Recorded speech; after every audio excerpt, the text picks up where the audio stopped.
Let's be real, guys. Canada has priced you and me out of owning a home. And in fact, guys, our wages no longer determine home pricing. Debt does. And right now, every time the Bank of Canada decides to cut rates, housing does not get cheaper. In fact, it does the opposite. When the Bank of Canada cuts rates, home prices increase drastically. That, my friends, is no longer shelter. Housing has been turned into a tradable asset. I'm sure every Canadian is feeling this right now. I know I am, and my friends are in the same boat. Our families and the families around us are pinching pennies just to stay afloat.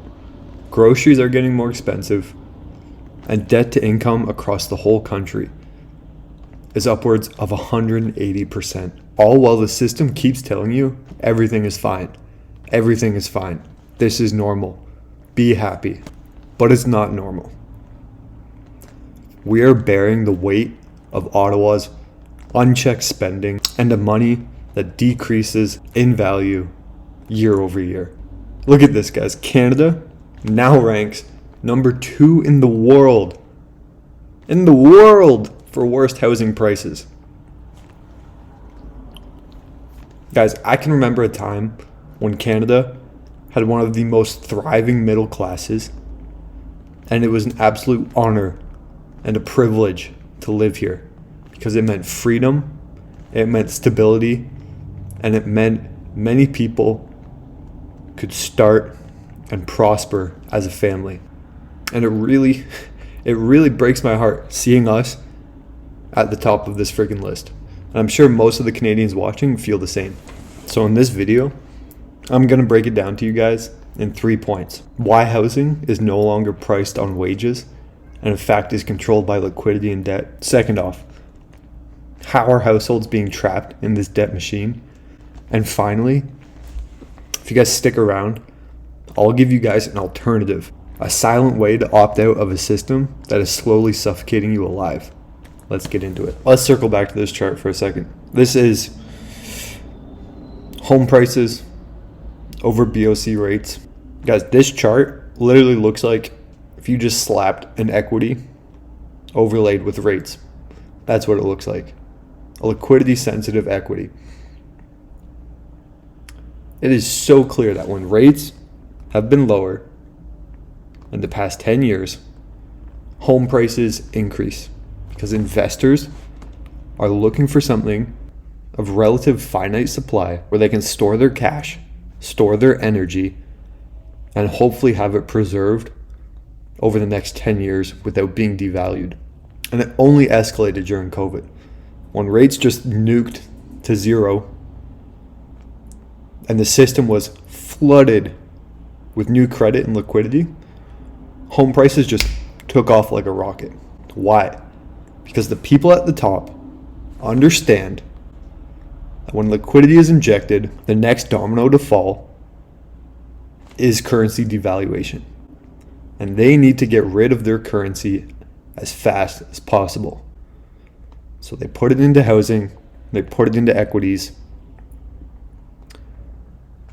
which results in entire generations being priced out of housing. Now, what does our government do to try and solve this issue? Well, my friends, our good friend Mark Carney, who's never actually officially elected, has decided to build and establish another government entity to spend billions of dollars, billions on affordable housing. Now, down in that article, it had mentioned that this new government entity will operate with around $15 billion to spend on creating these new houses. And their goal is to pump out 4,000 units on government land. A few things here. Few things. 15 billion. Where's that money coming from? I know. I think we'll just put it on Ottawa's credit card. I think that's what we're going to do. Yeah. Second of all, 4,000 units. Yeah, that'll do. How many people did we just let into this country last year? Oh, 1 million? Yeah. The 4,000 units will definitely help. Yeah. Guys, what?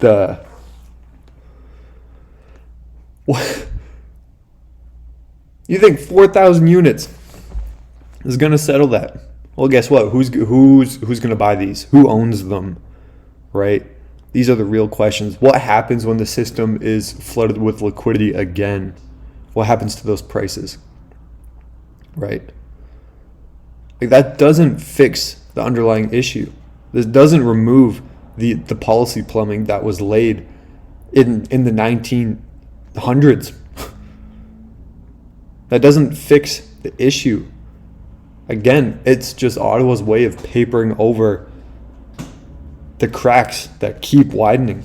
There's still a bigger picture that I need to mention here. Right? If we look at Canada's situation as just a housing bubble, then we're going to miss a key point here. Especially for my generation, the one before me, and those coming under me. We've been taught and believe that housing is one of the only assets that we may own that will potentially set us up for a future. All while we are forced into a system that burdens us with debt and siphons our savings away with inflation. And this goes out to those generations. If we treat housing like an asset, like it's the only way out, we will miss one of the biggest wealth transfers in history happening right in front of our very eyes. And if you stick with me for the next few minutes, I'll tell you exactly how we can capture most of this move. Here's the secret, guys. This is Canadian home pricing priced in Bitcoin. And if institutions are gobbling up housing to escape inflation and debasement because of housing's relatively finite properties, well, then we, as individuals, can do one better. You see here, this chart depicts something really powerful.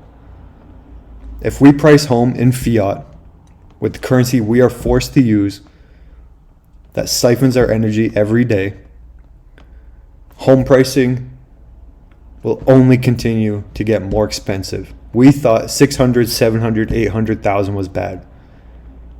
Guys, there's homes in my town going for $1.5 million, 3-bedroom, 2-bathroom, $1.5 million, and it will only get worse.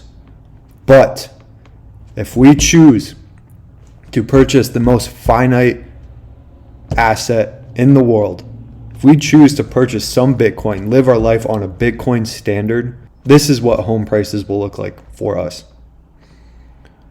Over time, they will only get cheaper. But this is only possible on a Bitcoin standard. This is only possible when we treat Bitcoin as our way out. So guys, if you enjoyed this video, drop a like, drop a comment down below if you learned anything, drop a comment if you have any advice. I'd love to hear it. And as always, make sure you hit that subscribe button. I'll catch you guys in the next video.